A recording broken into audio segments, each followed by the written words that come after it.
Alright, welcome back. So this next one is going to be a 10 turn L. I do lose in this one. Newsflash, you can't lose. And it's not the way you might think. It actually was in my favor up to a point. But this guy just has such powerful cards. We're going up against a Flaming Swordsman deck, I think. Flaming Swordsman Gaia. Basically, it's like the boss monster of boss monsters, right? It's one of the three. Dark Magicians, Blue Eyes, and these guys.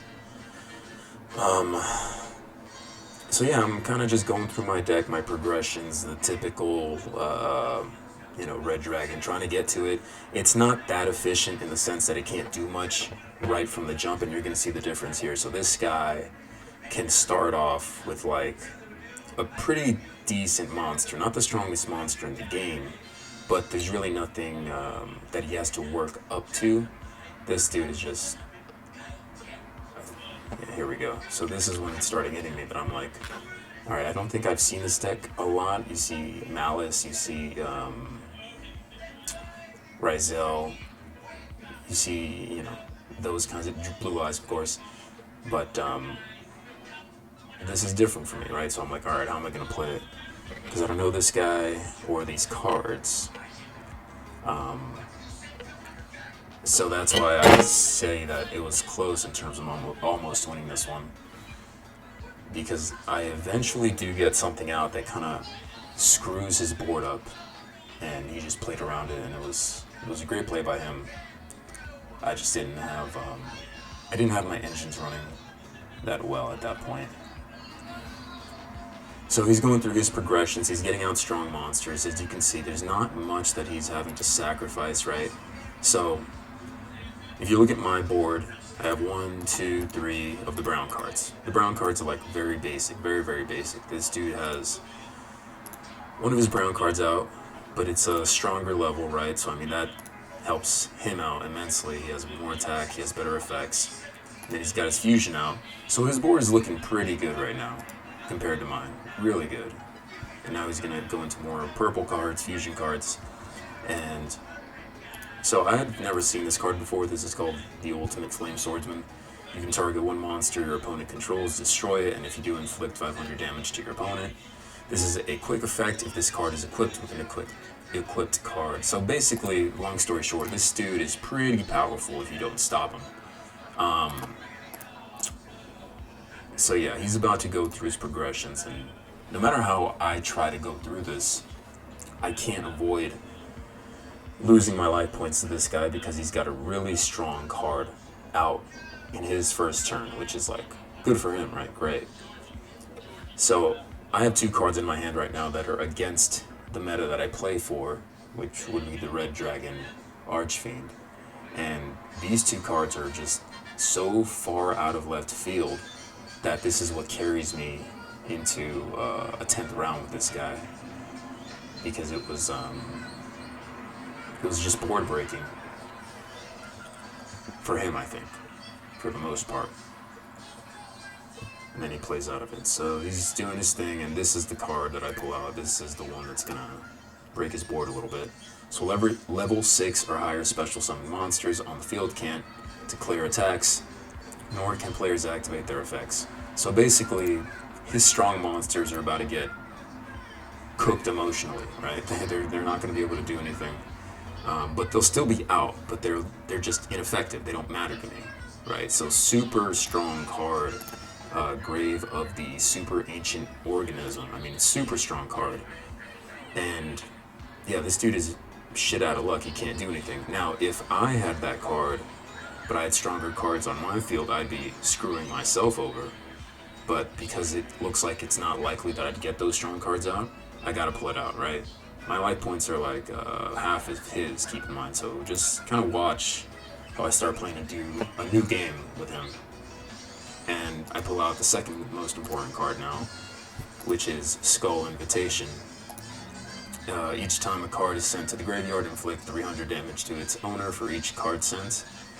So basically, I'm playing a game of chicken with him at this point, right? Anybody who gets more cards into the graveyard is going to lose, so let's chill out. I'm trying to slow him down because I can't stop him, but I got to slow him down somehow, right? So this dude's doing his thing, and he's basically burning my life points, 3,600, and just gaining attack points for his monster. Right? This is an incredibly powerful card. It's just he's like a Tesla charger, right? I'm the charger, and that's the Tesla. He's the car, so he's just taking my fucking battery and using it for whatever he wants, right? So he's playing his games, he's doing his shit, nothing I really care about.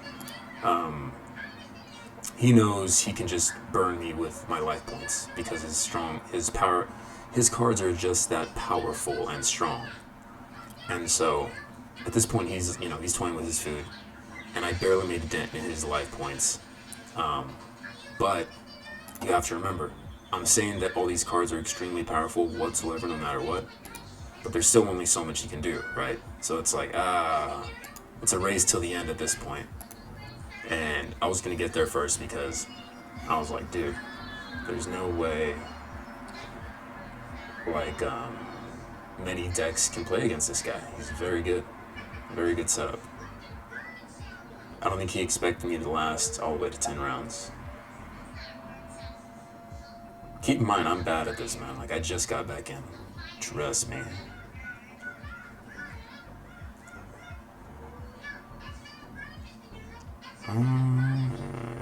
Yeah. No commentary, because I didn't do anything that turn. Or did he? So I'm playing with him at this point. I got more of his cards into the graveyard by playing Santa Claus. Santa Claus, if I see a very strong monster, I can basically get rid of it and gift him this monster, right? But because it's a level 6, this monster's effective, allowing him to get one more extra card as like a haha, thank you. He won't even get that, so it's a very strong card. I like it in this deck. It's not too bad.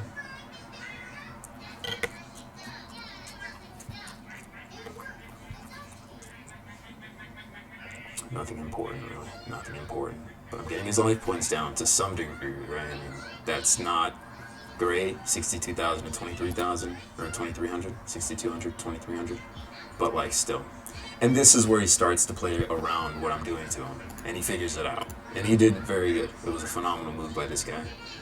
He starts to, blue card me, which is link summoning. And they're not typical levels that you think based on how strong they are, but they're strong because they get around things, right? They can drive around this trap card that says level 6 or higher because their level ranking is different. It's just a different game when you play with them. So he did very well here, and this is the point where it's really going to be the end for me because now my cards are going into the graveyard. And he's sending them away both with effects and because he's just strong as hell. Got another one out. Again, he knows that blue cards are the strategy. And he's smart. He needs beat sticks. He needs beat sticks that aren't affected by anything because the levels are so low. And yet the cards are so powerful. It's just the way it goes.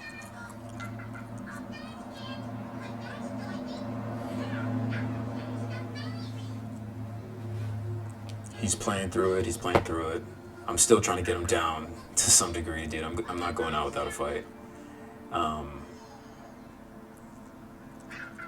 When he's just doing his thing, I get it. But I do also see, like, weaknesses, and both, obviously, my deck has weaknesses, but his does too, in terms of if I can get him to stop doing his basic shit, he's pretty much cooked.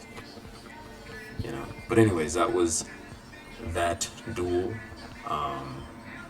Thanks for watching.